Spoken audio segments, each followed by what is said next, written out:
Ayan po, so nandito po tayo ngayon sa San Pablo City, Laguna. At nag-install po tayo ng 2 horsepower na solar pump.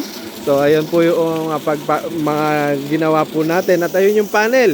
So hindi pa nga po lang nailalagay yung panel kasi ayun pa ginagawa yung ating lalagyanan. So gagamitin po yan dito sa fish pond na pag-aalagaan ng hito. So ayun no, may bago tayong service yung electric natin.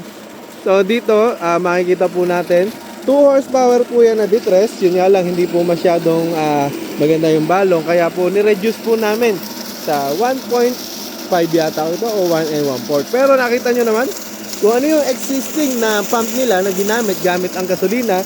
Napalabas naman po natin. Asan ba yung di gasolina nila? Ito. So ito po yung gamit po nila dati. Yan, 1 and 1/4.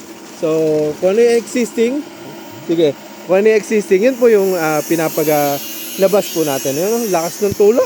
Grabe. Ito lang po yan. San Pablo City, Laguna. Layo, no?